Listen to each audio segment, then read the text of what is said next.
And I think that overall has been the biggest blessing, is that I'm okay with that. I'm okay with me. Yeah. And so I just encourage people who are looking to find their legacy, find yourself first. Challenge yourself to be curious and find yourself. When you do, you're never going to want to let yourself go. What is up, fellow Legacy Ninja? One thing to ask yourself, are you speaking your truth? Are you showing up and speaking the truth of who you are? Are you sharing everything about yourself? The good, the bad, everything that makes you you. Because who you are is meant to impact the world. You're meant to impact somebody else's life. But it comes down to, are you speaking your truth? Are you showing up, playing big, and speaking to the world of who you are? On this episode, Patrick had the pleasure of having a great conversation with Sparkle Lindsay. Her journey, what she has gone through to where she's at now, has led her to the point of helping others shine bright, bring sunshine to the lives of others around them. But it wasn't always that way. Sparkle shared her journey of what she went through, different challenges and tribulations that showed up in her life as challenges, but ultimately it has led her to where she's at. Patrick had the pleasure of speaking to Sparkle on the power of finding yourself, finding outlets for you as an individual, embracing the emotions, and walking with others during the journey, that being your own journey and the journey of others. In the show notes, we do have a link Sparkle had shared about the book she had written. It's a beautiful title when you think about it, but the book is Being a Better Me for Me. Now think about that. What would life look like if you became a better version of yourself for yourself? So after the episode, hopefully you take the time as a fellow Legacy Ninja to start extracting and seeing if you're speaking your truth to impact the lives of others. By showing up and speaking your truth to who you are, you give permission to others to show up and play big. Enjoy the episode, and we'll catch you later.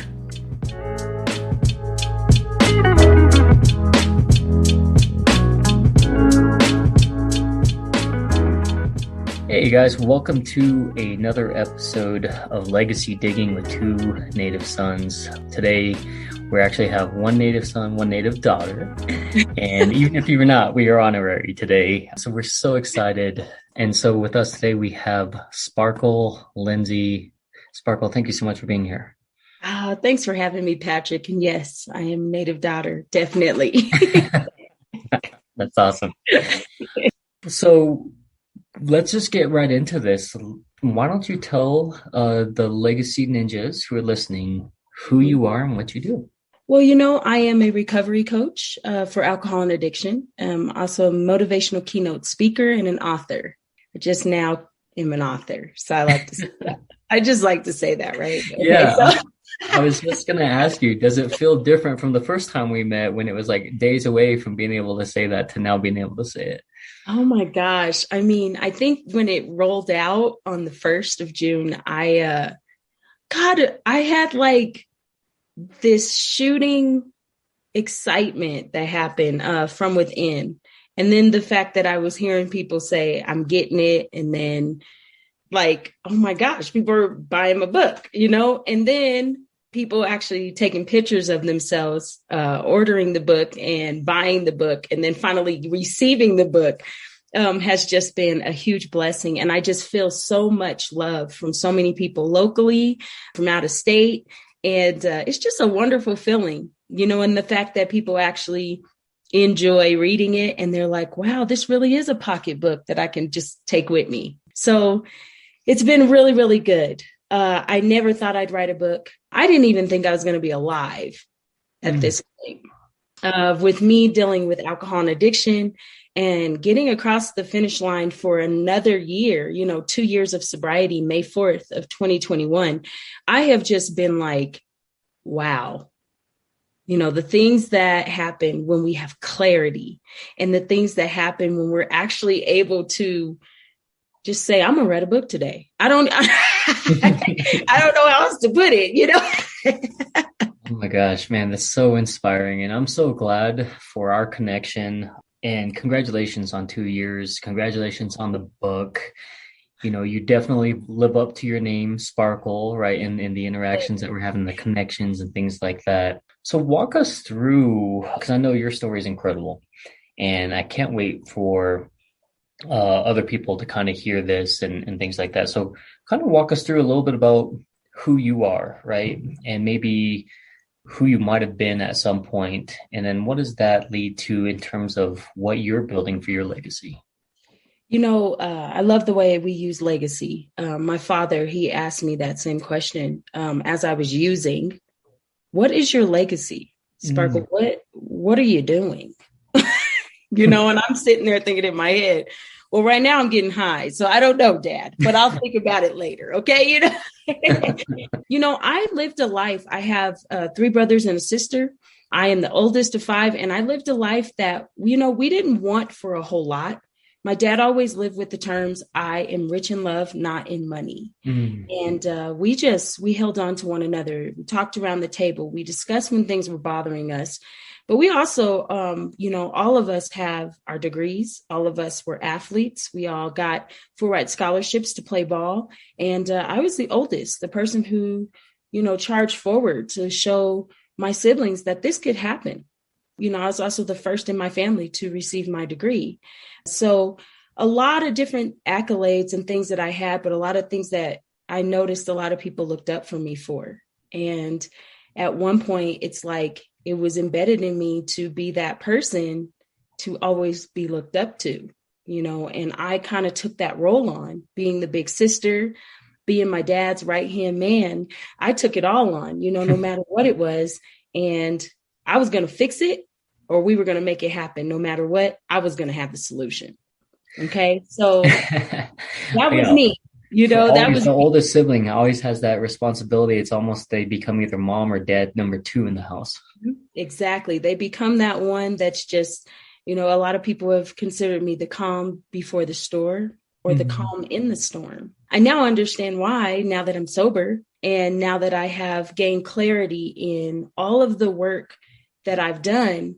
It didn't go unnoticed, and it has given me great blessings now because I can use it. I was just building all these stepping stones to be ready for the big bam, and here I am. But little did I know those stepping stones were going to be a journey like this. So ultimately, I became an athlete my entire life. I played ball. I was a 12-year letter winner in high school, played softball, volleyball, ran track, and I played basketball on varsity. I was on like speech and debate. I did everything. I was prom queen. I mean, there wasn't anything I didn't do. So I knew that I had a promising future, and I was really excited for it. And I had to pick which sport I wanted to go in. I mean, and you know, that's a blessing to be able to pick a school and pick what you want to do. And if you want to go in academics, or you want to go in vocal, or do you just want to be an athlete, you know? Those are all huge, huge things that I possess. And I was really excited to be able to choose basketball. So I chose basketball, but I could not pass the test for the life of me. And I ended up having to go to a junior college, Otero Junior College. Little did I know I was getting kind of sick during those years. I didn't realize it, but something was going on in my body. I was getting sick. I got shingles. I was talking to my dad about this the other day. I got shingles at 18. Oh, wow. Shingles usually is when people are like 60. Right, so right. Something was brewing in my body. And then as I got going, just little things like my eyes started drooping, just stuff like that started happening during my college career. And before you know it, the big bang happened right in the middle of my college season. I went to work out. My eye was still drooping. And within that week, I had a lot of things attacking my muscles. And I went from 140 to 107 in a week and a half. And they had no clue why I was sick. Yeah. It was probably one of the most scariest feelings in my life. I was unable to walk and unable to do anything for about 6 to 8 months. I decided to stay up at school and actually still try to make sure I get my degree. and I was unable to play. So the team had to travel without me. I was really just not in a good spot. And I kept fighting for my life, really doing it. I didn't drink at that point. I had 2 Mike's Hard lemonades at the age of 20, and I got crazy. I got like really sick, Patrick. Mm-hmm. Like we're talking like hangover sick. Okay. Wow. Okay. And so I never was a big drinker. So and then I got sick, obviously. I didn't drink, and I was just told I'd never walk again. I'd never play ball again. I'd never walk again. And can we pause that moment real quick? Because that alone is so much adversity to overcome, right? But walk us through just kind of, what does that feel like, being a star athlete, going through and all of these things, to not be able to travel, to be able to play? I know there's the team aspect of being on the sideline, and injuries happen, of course, and things like that. But to kind of have all of that, I mean, do you think that was maybe part of the foundational piece as to kind of what started that, outside of not feeling well and physically? I mean, honestly, when I found out I was sick, finally, and then I was like, my scholarship got taken away. I lost like everything in like a month, to the point where I couldn't walk. There was nothing I could do. Wow. I was so helpless. It was a first point of being helpless. And I never cried during any of it. It's like I blacked out and went to fight or flight mode. And I literally was like, I am going to freaking walk again. No one is going to change that. But inside, I felt lonely. I felt sad. I was in pain. I didn't know and they didn't know what was wrong with me. So I'm just in the unknown, just not having a clue. And I think even now, a lot of that was my trauma, and it still is a trauma I work through. The unknown drives me crazy. But I have learned to allow the universe to happen. Okay. So, but it is definitely a work in progress, because I felt angry. I felt betrayed. I was never, ever mad at God or anything, never that. I just was like, why me? Mm-hmm. And I knew I was like, I'm going to walk again. I don't care what they say. I told the doctor, I'm going to give you my schedule to the next time I play. And sure enough, I went through a lot. Like, I would get on treadmills for 2 minutes and everything would start attacking me. It felt like full Charlie horses across the body. And it was just eating at the muscles. It was the worst feeling. I mean, it was awful. I can't imagine. It was awful. And then losing weight and just everything. And then it was a really, really intense time for me. My family didn't know what was going on. They were worried for me, and we just didn't know why. So I I held on. I held on to my faith, and I knew that things were going to be okay. And before you know it, I started walking again. They diagnosed me with myasthenia gravis, which is a muscular inflammatory condition. And we were able to start getting some medicine in me to control it so that I could get back to living life again. That was good. But little did I know there was a second autoimmune condition brewing. And I ended up with fibromyalgia as well. So at that point, I was battling it, but I retaught myself to walk. I played another 2 years of college ball. I was so excited to be able to walk again. And there's like pictures of me being on prednisone, and you can see my face in the moon-shaped head. That's what they call it. It was so huge because you consume all this water. I looked completely different from what I was. Now, mind you, at that age, I also didn't have my vitiligo. I didn't have white spots anywhere at the time. So I have completely changed within a time of age 22 till now 36. I am a completely different person, and now I'm turning white. And it's Vitiligo Awareness Month as well this month. So I always like to give a shout out to those that are doing that, and Michael Jackson, because I love me some MJ.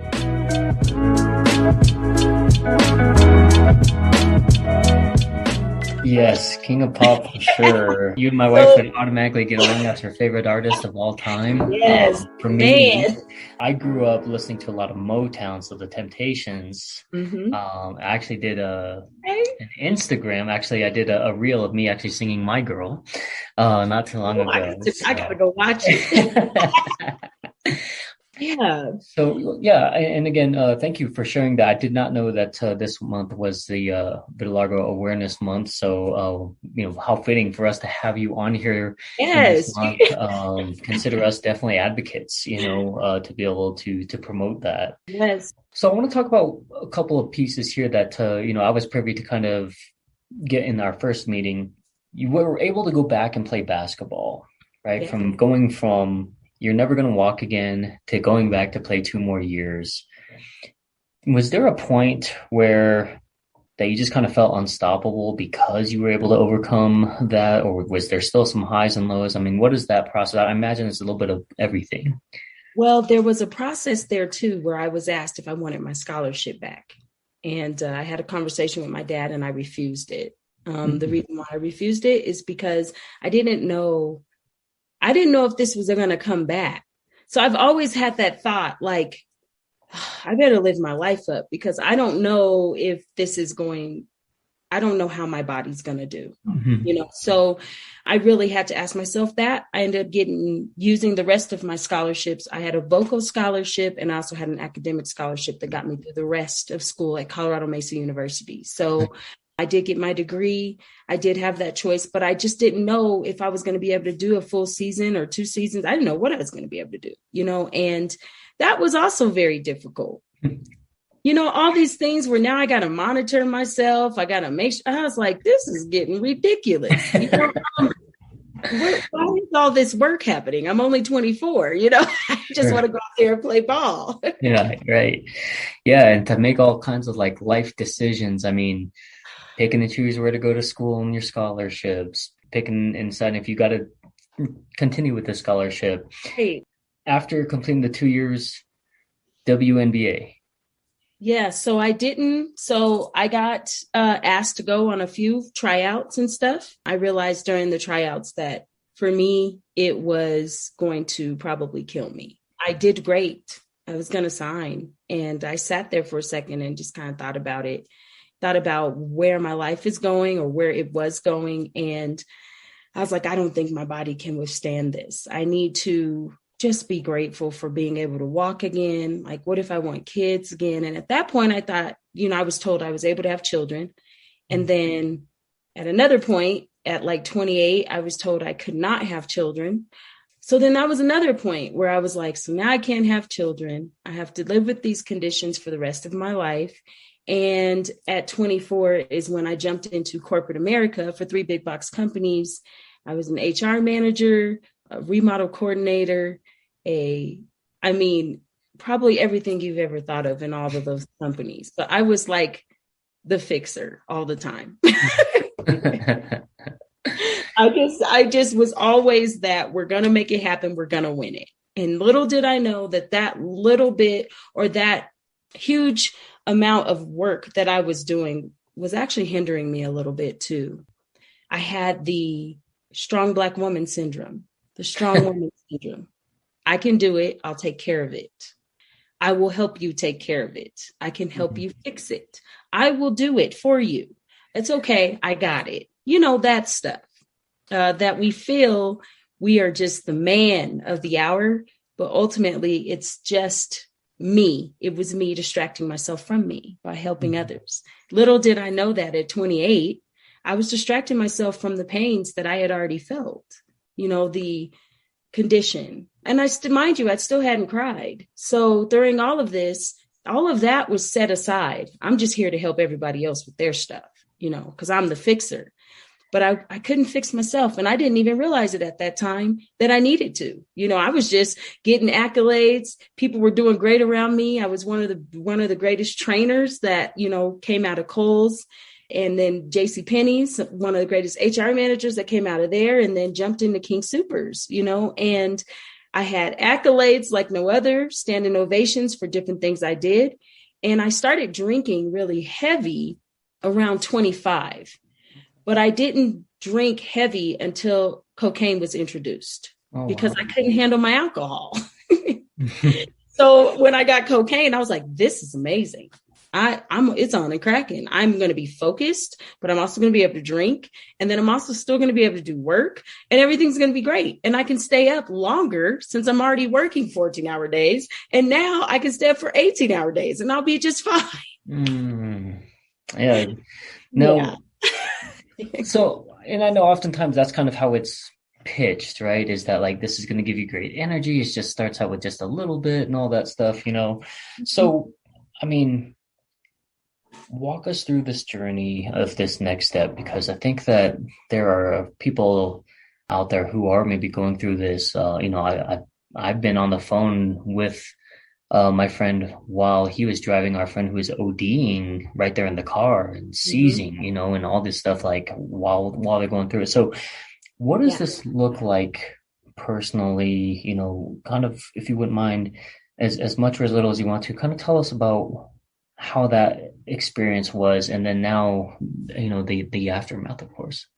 So at first, it's like you're just partying, you're just having a good time. That's how it was for me. It can be different for anybody, especially if you started it earlier. But for me, because I started so late, it was like, I'm just having fun. I'm single. I got my own money. I do what I want.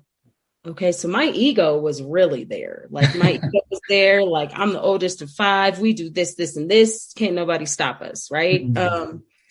But in all reality, I still was humble, but at the same time, I was like, no, we're going to win today. Okay. So it was very intense for me, just a little way too intense almost, And so when I started using, I just thought it was cool. I just thought it was fun. I loved Molly. I loved psychedelics. I thought everything was good. But then things just got really bad, and not, I wouldn't per se say quickly.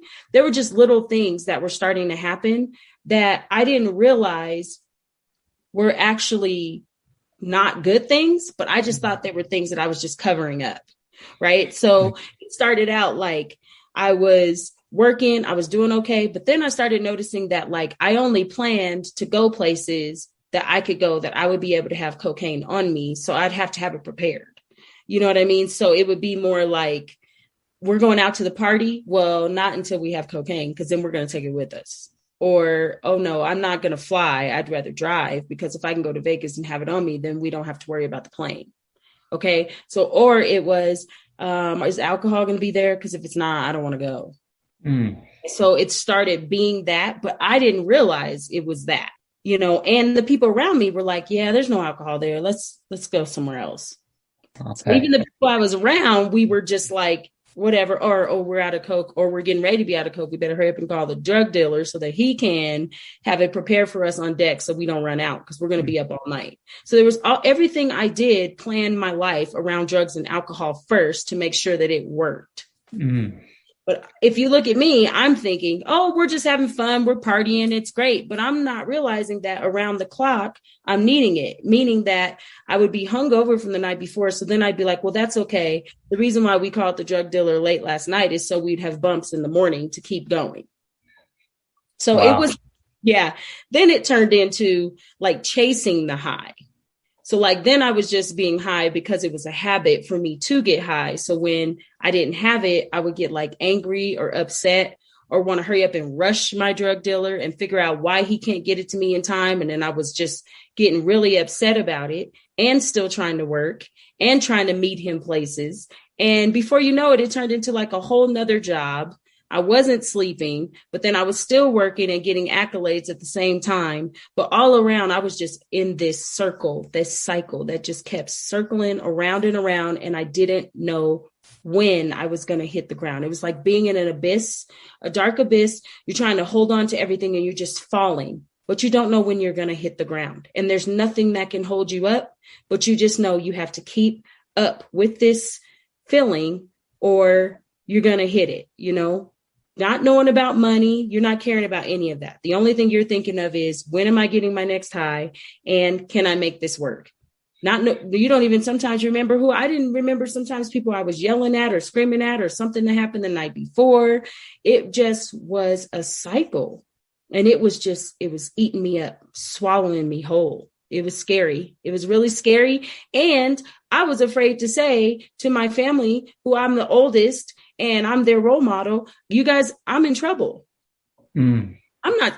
I can handle this. I'm not supposed to tell them I'm in trouble. This is just me having fun. This is cool. I was in agony. It was the worst thing I ever felt. I was getting sick and everything. And then I'll never forget, I had an associate kill himself in front of me. Oh, wow. And I lost it. I lost it, but I still never cried. And I was like, I got to keep it together. I never, ever until later even revisited that. That trauma had me staying up. I was having nightmares. And then 6 months later, I get sick with lupus. So I had hit by that point from 21 to, I want to say, about 32. I had been through so much. And at age 30, my fingertips started turning white. So I also started getting vitiligo, which my father and my sister have it as well. So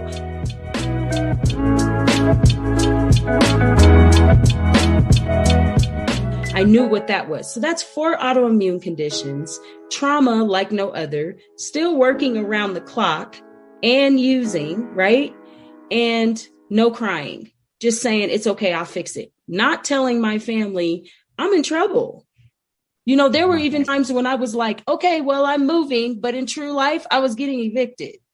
None of them do that. But and some of them may not know it now. But ultimately, I literally was like fighting for my life every day and fighting for the high every day. It was agonizing. And I didn't know what I was going to do.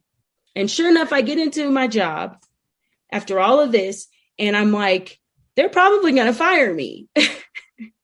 And I get in there and they're like, we want to promote you. $125,000 job, here you come. And I'm like, what?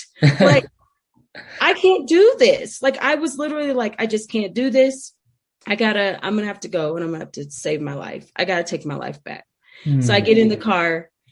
I'm literally just, I'm not crying still, by the way, but I'm like, I just don't have a job now. And I need to get high. And I do have money, but this money's going to run out. And I'm like, but do I want to go to treatment? Do I not? So I said, I want to go to treatment. I called my aunt. She said, wherever you want to go, let's go, which is a blessing because usually you don't get to just go. Right. Because sometimes you don't have the insurance to just go. But because I had the insurance to go at the time, I was like, I'm going. But little did I know, I wanted to celebrate the fact I was going to treatment. So I decided to go up to Black Hawk with my ex-fiance at the time, and he was drinking as well. And I decided to get completely drunk and then end up in jail. So that was, you know, then after I got out of jail, I went to treatment. So through all of that, I was still in pain. I was still having nightmares. I was still drinking to suppress whatever I could. And then I was still trying to be the strong person. And finally I said, forget it. I got to go get help. And it was probably one of the best things I could have ever done. And I know once I got into treatment, I tried to be real sneaky too. I tried to be sneaky, but I'm the one that said I was going. So that's how are you sneaky to yourself? Like, what do you, when you're the one that said you're going and you're 34 years old, right? So you that's funny. That's so really I finally realized, I was like, okay, Sparkle, you're trying to plot on how to escape from treatment. You can just leave if you you need to get some help. You need to stay here. You know, so I stayed, and I remember I was at Parker Valley Hope in Denver, Colorado, in Aurora, Colorado, Parker. I did my cup. You know, we had to do our cup and then give a big speech after we get ready to leave after our 30 days. I said, I will cherish these moments. Okay. Because I had 30 days of sobriety. So, you know, in the back, though, my ex, he's got beers in the back. We're about to go camping. Okay. So I'm really not really doing treatment that great. Right. So Right. I'm like, you guys, I will humble this forever. And I will stay humble, just really just blowing all kinds of smoke up people's butts. You know what I mean? Oscar moment, right? In Yeah. the best acting like, of your career. she's amazing, and so I go out and, my ex is ready and I go out and there's this little voice and I look over and are you Sparkle Lindsay? And I was like, yeah. Who are you? And she goes, oh, well, your aunt told me to go ahead and pick you up for your next destination. What? Excuse me, what? Where are we going? And she's like, you're going to Serenity Peaks Recovery in Colorado Springs. I said, oh, okay. I couldn't be like, no, the hell I'm not, So my ex is looking at me and I'm like, so I took off and got in this big black van, Patrick. And I'm like, my aunt is a sneaky little lady. Must run in the family, huh? Yeah, she said, because she does it. She is sneaky, but she's like 15, 20 years sober as well. So she knew that I was humbled. She knew that I had plans. So basically, I got there and being at Serenity Peaks changed my life forever. The therapist I had, the environment I was in, it changed my life forever. I hadn't cried in 13 years and I did it there. Wow. And I had family therapy. I had my family be able to come and talk to me and just know that I had to tell them, I cannot be your world and I cannot be your superwoman. Those things are unrealistic and not real. And right now I can just be human and I can just be your sister. I can just be your daughter. And please just accept me that way. Those were the hardest words I've ever had to say, but one of the most enlightening pieces to me to humble me and say, I'm doing this for me. And if I would not have changed that, I would not have a book that says being a better me for me. Sorry, it makes me feel very humbled to know that I'm okay. Absolutely. I'm here. We're so proud. So proud of that, Yeah, I'm so proud that you're here and all the things that you've gone through. Obviously, my story and the things, right, to be able to even get here. So, yeah, it's a blessing. It's so surreal when you think about all of the journey, the step-by-step pieces, the ability to cry like this again. To feel again and to know that it's okay, And I think that overall has been the biggest blessing is that I'm okay with that. I'm okay with me. Yeah. And so I just encourage people who are looking to find their legacy, find yourself first. Challenge yourself to be curious and find yourself. When you do, you're never going to want to let yourself go.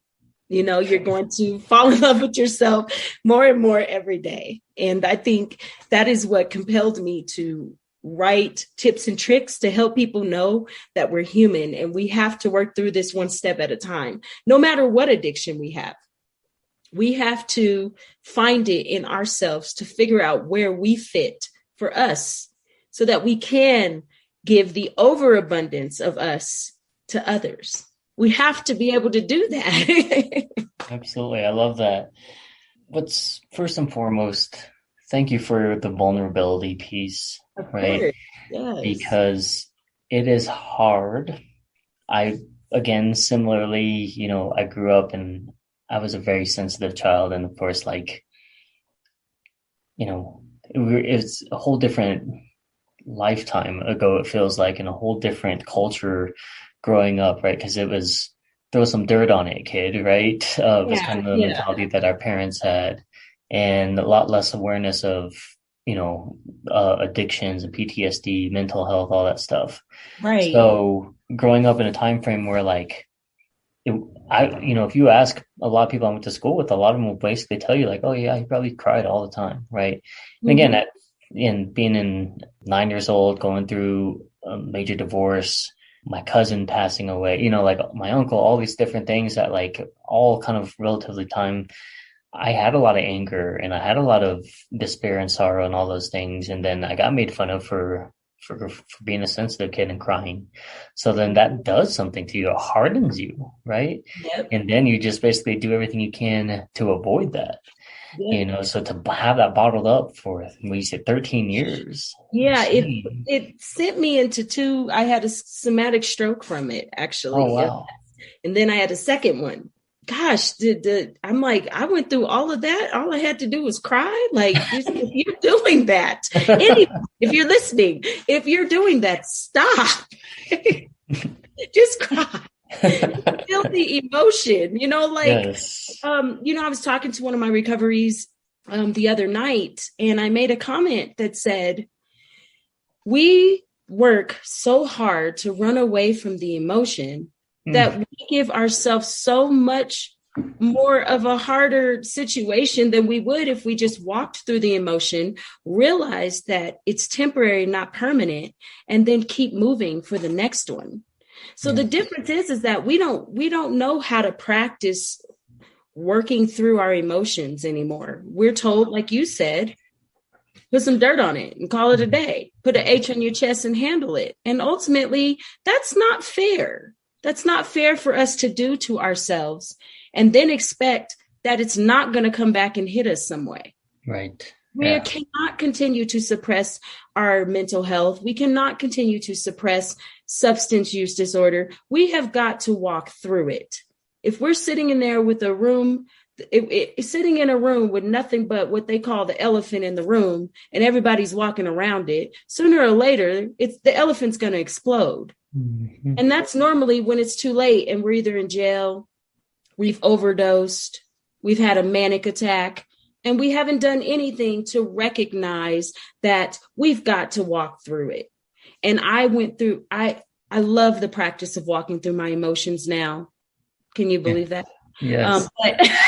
But sitting in it and it being uncomfortable is the gift of being comfortable with being uncomfortable and actually facing these things head on and actually saying, I did that and I can release it. I can relinquish this and I can move forward on to the next. And when you're able to do that, that's when you can dust your shoulders off and say, I'm a full, complete person and I'm okay with dealing with me.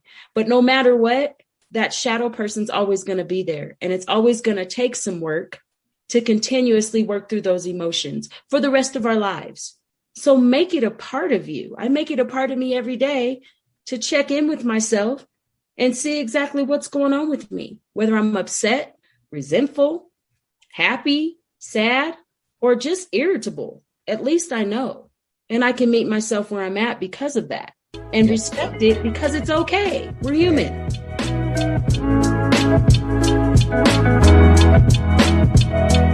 Yes. Yeah. One of the things that Scott and I talk a lot about in our coaching sessions is if you want to achieve balance or as close to it as possible, you have to allow yourself to experience all of the emotions, right? Because it's almost like an uneven balance scale. Because you've been sulking so much in anger or hurt or pride, whatever it is, right? And I think you and I talked about this when we first met, that, there was a point in time when I thought people were too happy and, it kind of like sat there and I wanted to be in my doom and gloom and I wanted everyone else to be just as miserable as me. And we talked about it. We talked about, misery loving company. We talked about things that no longer serve a purpose for us anymore. During this journey, I've had to let a lot of people go because the energy, it doesn't fit me anymore. Right. As you begin to move through yourself, as you begin to do this journey with you start to realize that some things do not serve a purpose anymore. Mm-hmm. And if people are around you are not moving forward like you are, because they are moving forward for them, you probably don't belong there anymore. Because that means that you're probably holding them on your shoulders, which means therefore you're doing everything to fix everyone else but you. And so distracting yourself from yourself, disassociating from situations is what I did all the time.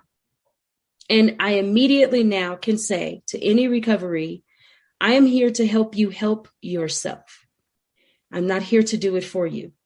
And I will walk alongside you. I will be here as a mentor, as a guide, but you alone are the only one that can do that for you.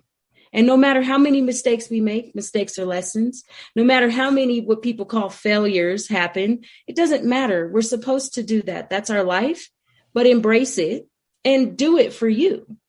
So I think that that's one of the big portions is we want to save somebody.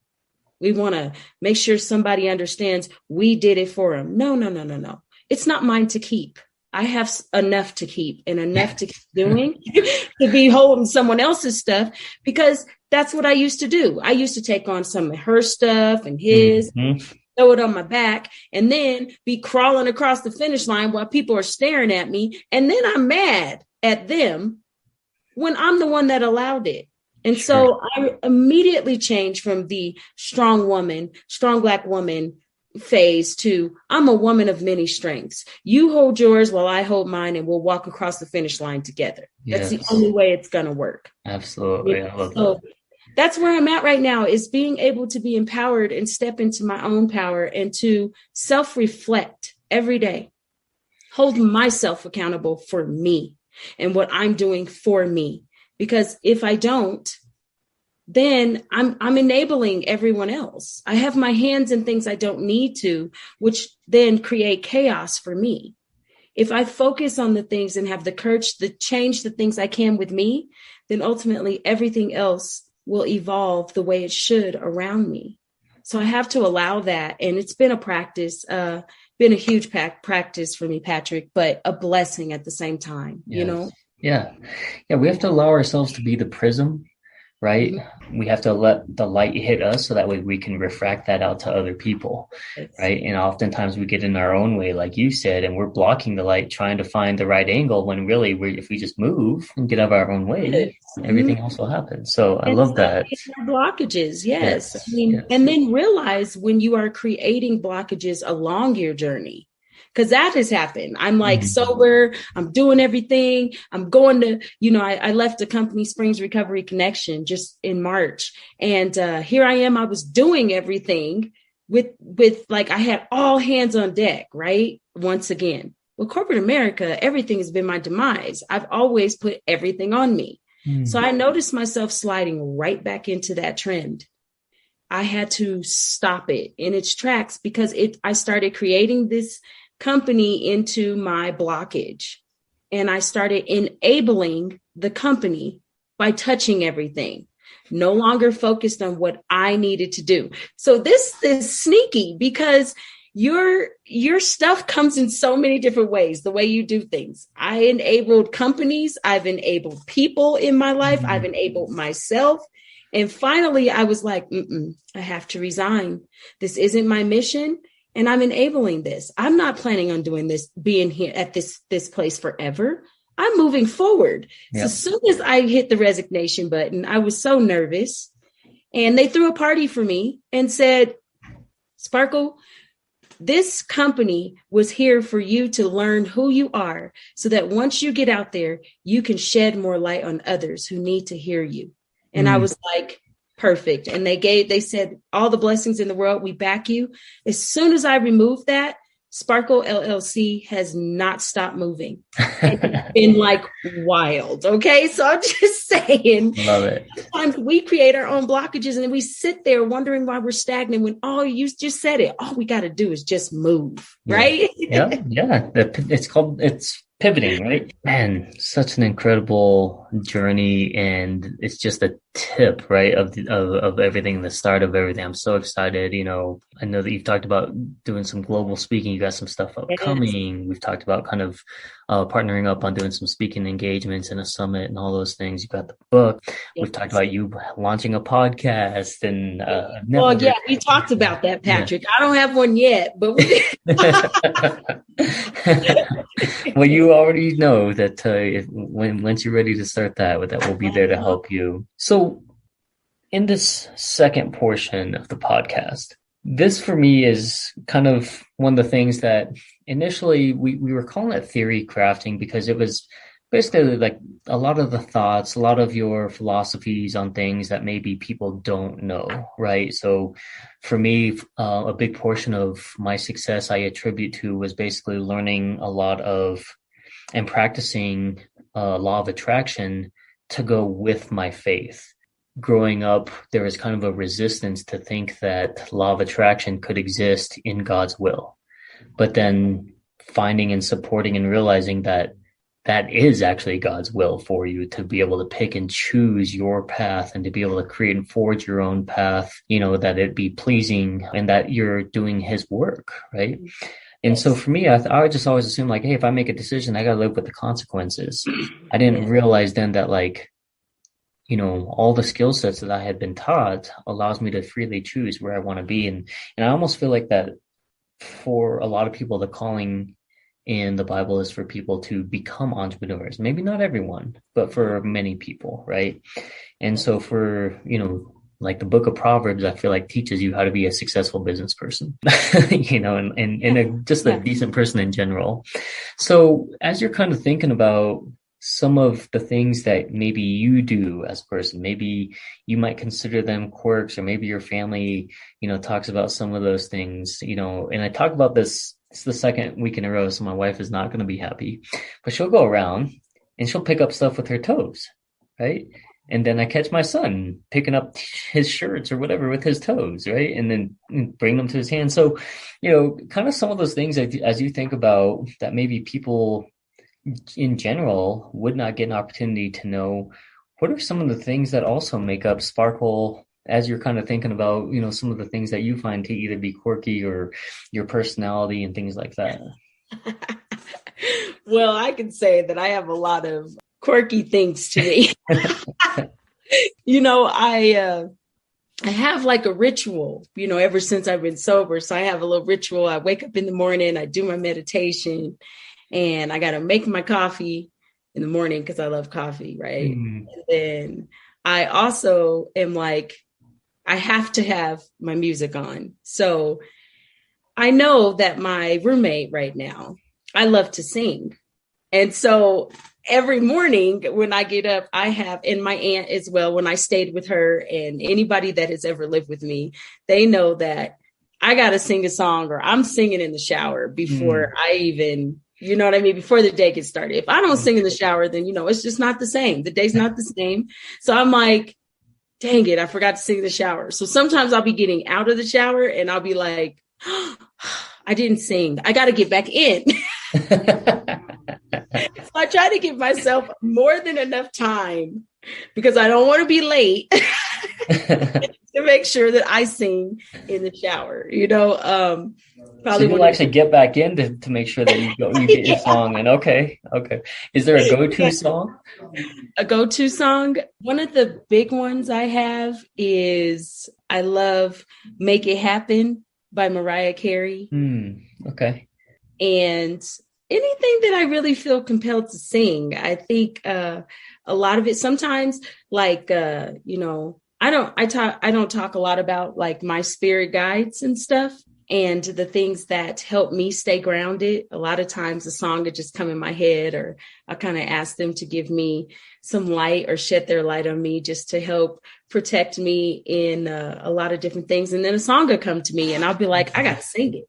So I enjoy shower time, and I enjoy it because I used to just rush. I was always rushing to do something. And now I feel like being in the water, consuming it, understanding it, and embracing it. I mean, how many people in the world right now wish they could have a shower? And I just think those little things make me feel good. And then I can sing too in there. That's just great. Yeah. No, I actually started a Facebook group years ago before groups were a big thing called I Love Showers, because for me, it was clarity. That's where I would do a lot of deep thinking. That's where I would decompress. And then the symbolism of basically the water kind of washing off like the dirt of me, but also kind of like washing out my emotions and the heavy thoughts and things like that. So I totally understand. And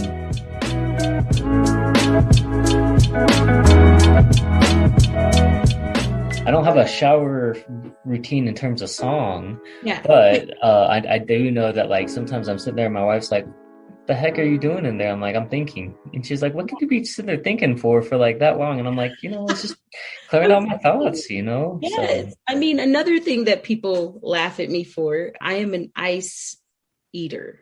Okay. So I consider myself an ice connoisseur. Okay. So used to be a wine thing, but now it's ice. And a lot of it is how most people in a pancake thing. So you can always catch me at IHOP eating some pancakes, no matter what time of the hour. And this is all derived from, I think, me being sober, not having any alcohol now. I have all these little things that I had anxiety and I didn't realize I had anxiety. So when I had anxiety, I would drink, like even if I would drink before I would go on stage to sing or before I would do any of that. Cause I also had a band before I went into treatment. But so when I finally was like, well, now what am I going to do? All of a sudden, it's like as somebody who loves a cigarette, that's me and ice. And so between ice and pancakes and then singing in the shower, I'm pretty old. Those are pretty weird. No, that's not weird. And going to the movies by myself. I will say when I go to the movies by myself, because popcorn's kind of like ice. Yeah. So I'm a popcorn connoisseur too. Yes. So, you don't, then I'm good. I'm golden, Yeah. I had a colleague who once basically said, I wish I had a guy who would just go to the movie theater and pick up popcorn and bring it home to me. Yes, me too. So great. Like, I wish I could that would be DoorDash. the perfect boyfriend. Can we DoorDash that though? If you have a boyfriend to do it, that'd be great. But if you don't, could you be like, hi, DoorDash? So you guys don't have the movie theater on DoorDash. Is there any possible way you could just make a detour and grab some of that popcorn? Right. Yeah. Well, I never understood why movie theaters didn't sell to-go popcorn. I don't either. Do they? They don't now, do they? No, but I need to, if you're hearing this, I should patent that idea. Yes. Or pitch it. So AMC Cinemark, if you're listening, give me a call. They could do a curbside pickup and everything. Yeah. Right? Yeah. Oh man, patent it, please. Sure. There you go. So my brothers and sisters, they do stuff like that.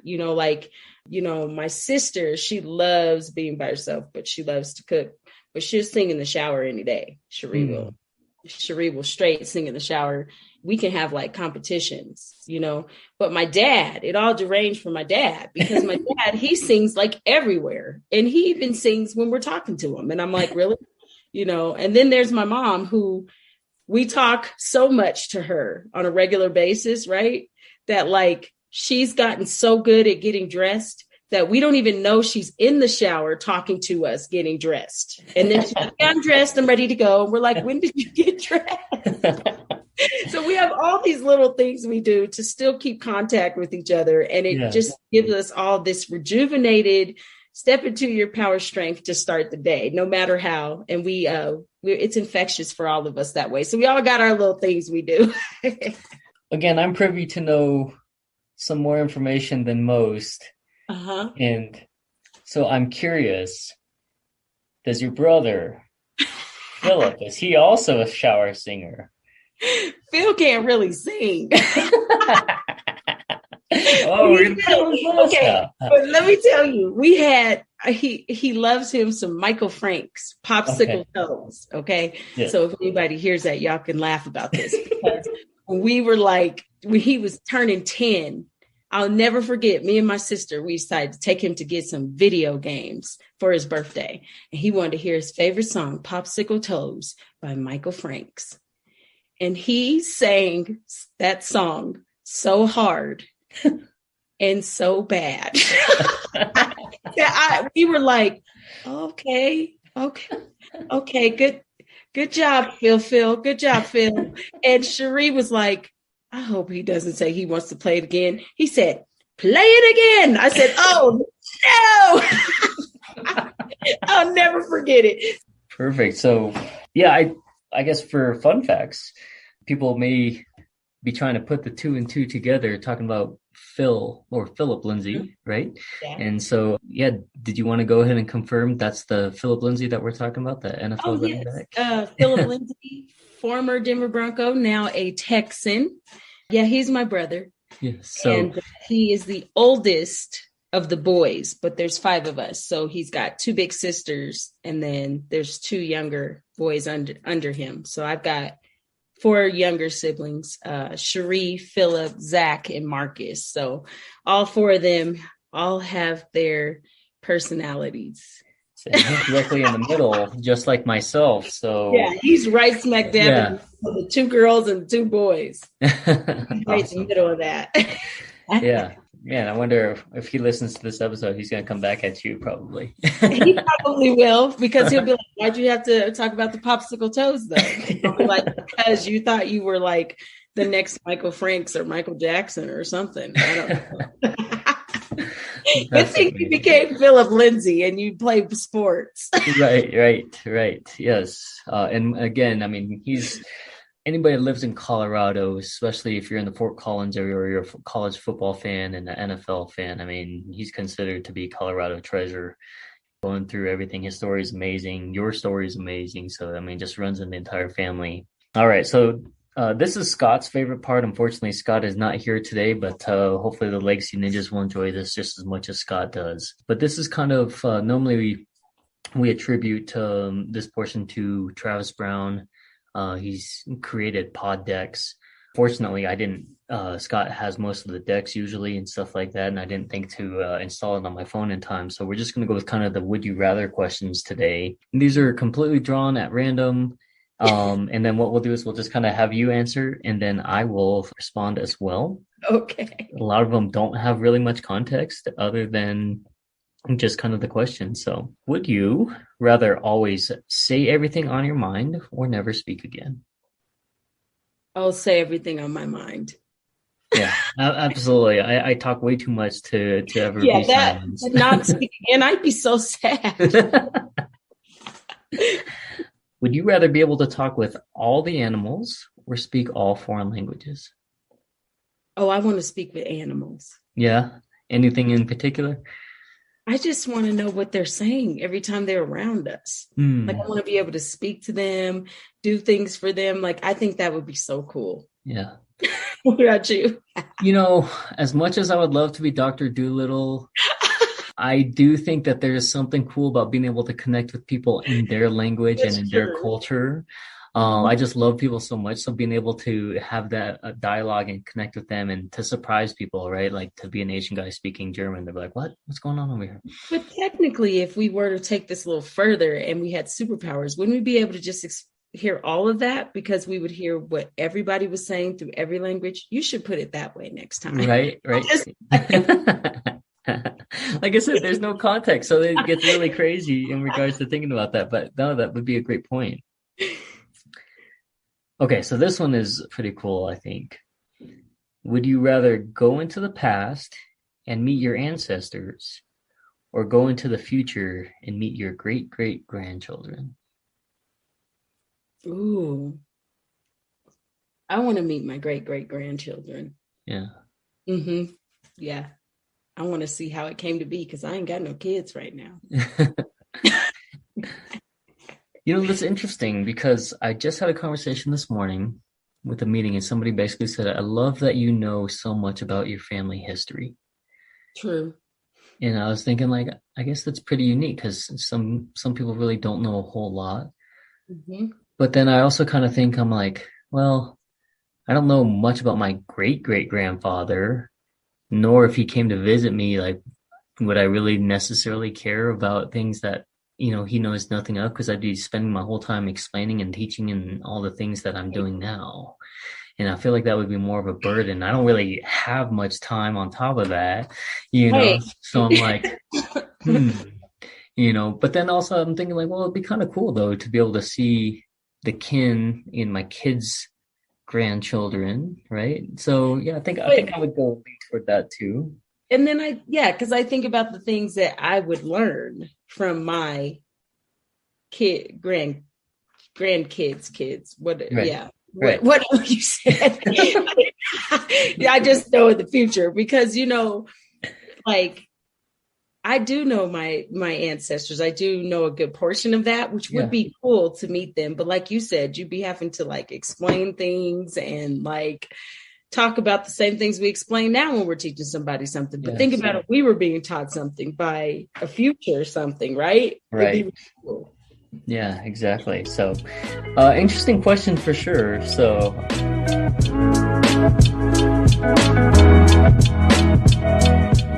and the last thing that we always like to kind of close with here is kind of this thankfulness or gratitude piece. It's been a big piece for my business, a big piece for our podcast and our followings.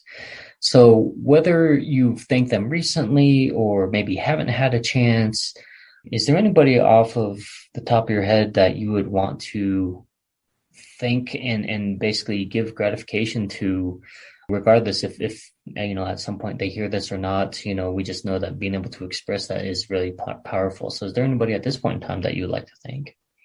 I would say that I am extremely, extremely grateful for my family. And I say that because my family has been very patient in watching me fight to take my life back. And they have probably wanted to say some things or wonder why I'm doing the things I'm doing, but they have allowed me to live the journey I'm living. And they've been very supportive. They've never second guessed me being sober. They've always knew I could do this. Outer family and inner family, everybody is on this journey with me and they are cheering me on, rooting me on, and hoping for the best. And I would say my sober warriors, my sober family has become so huge, and they give me the gift of belief and manifestation. Every day I watch somebody take their life back, and every day I'm taking my life back. And I think it's become infectious, and I don't know where I would be without the like-minded people who are fighting for their sobriety, just like me. And so I say to treatment centers I've been to recovery coaching organizations I've been to, and so forth, and all of my recoveries I work with who work with me as well, please keep up that fight, because it's given me all the love I could use to just move forward and to be a better me for me, and I think it's just so surreal how I can watch people fight and be sober and gain clarity and have that communication. That is something I will have forever. A bond I will never, ever lose is with my sober warriors. So I just say I'm grateful for that. That's amazing. Give me chills, just kind of to hear. And again, reliving this journey here in this short amount of time. So I can't thank you enough for that. Now, for our listeners, we actually call them legacy ninjas. And so if there's a nugget or something, a piece of advice, something, I know you've dropped so many already, but if there was something that you had to kind of target for somebody who's listening, and again, maybe they're battling addiction, maybe they're just listening to the podcast and they're going on this journey with you. But, if it came down to basically you had, to drop something that they take away from this episode, what is a message that you would leave for our legacy ninjas today?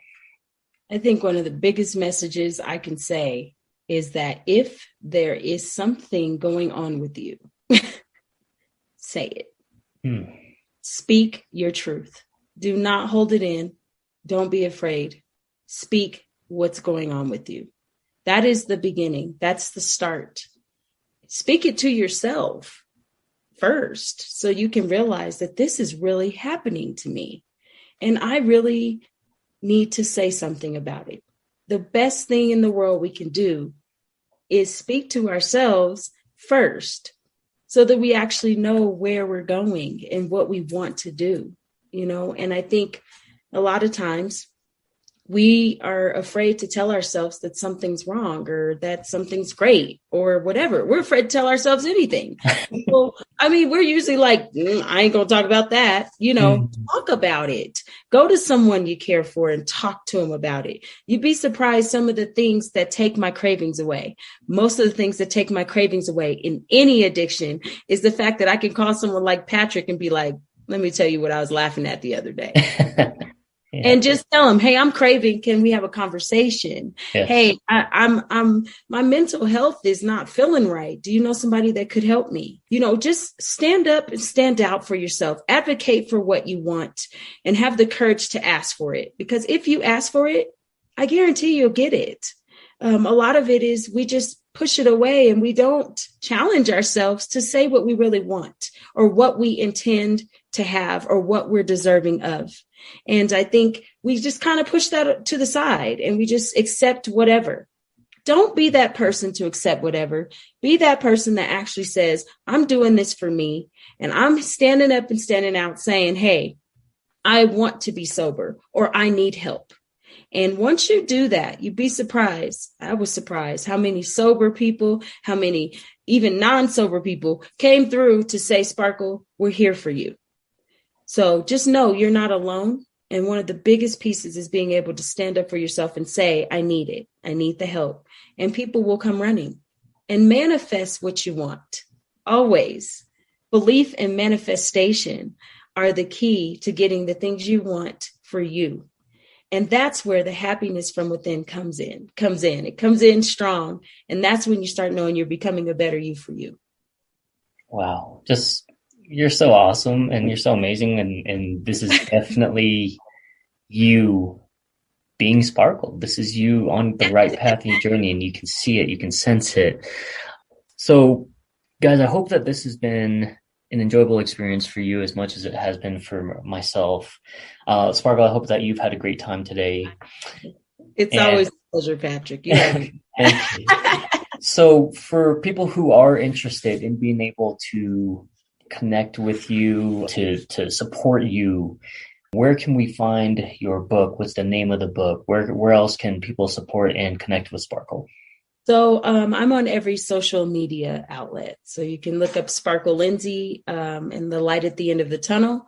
I have videos that can kind of give you some motivation, just kind of the way I think of things and my opinion and so forth on mindfulness and awareness through your recovery, through anything like that. So you can always check that out.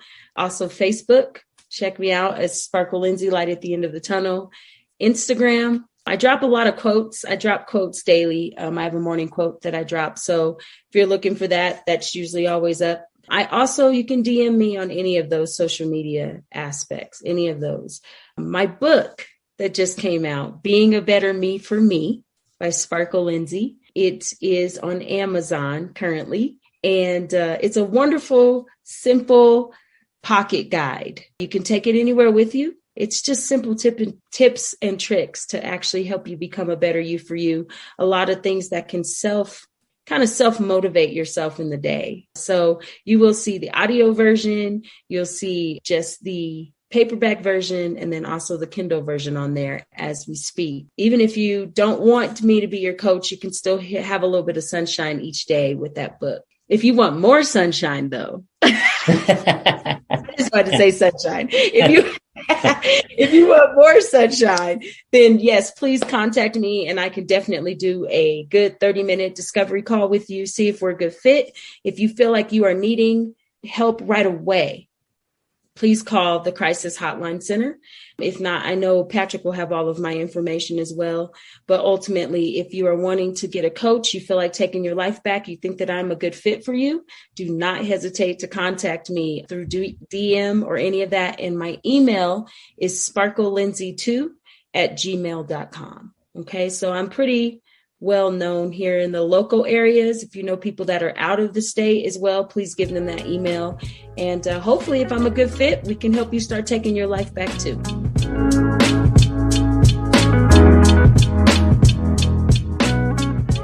Absolutely. And we'll make sure, of course, that we have all the credentials and links directly in the show notes for you. I'm excited to read the book and to have that as part of my library. We'll definitely have to connect soon so I can have you sign it and everything. So, speaking of a book tour, a lot of people here in the local area are like, so we want to buy the book, but then are you going to sign it? And I was like, well, I mean, if you guys want my John Hancock, that's fine. Yeah, absolutely. And so that's something we could talk about too, about figuring out maybe where we want to host maybe a book signing party. I'd be more than happy to help you coordinate that. So, well, also, you guys, I also wanted to say, so I will be, I've talked with Patrick, and I've been doing a lot of things online as far as motivational speaking, podcasts, and so forth. But I am also looking to do some things in person, on stage and as a motivational keynote speaker. If you're looking for someone like that, please let me know as well.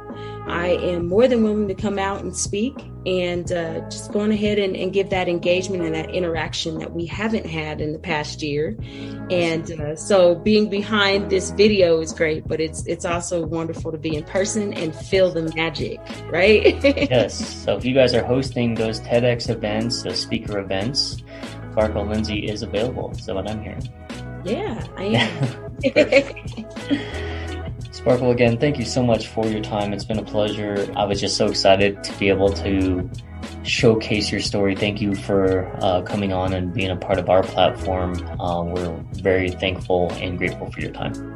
Yes, and I truly appreciate you guys giving me the time and holding space for me to be able to tell my story. So it's always fun, and I truly, truly enjoy it. Thank you. Yes. On behalf of Scott, guys, this is Patrick Murakami with Two Native Sons. Thank you so much, and we'll catch you Legacy Ninjas on the next podcast.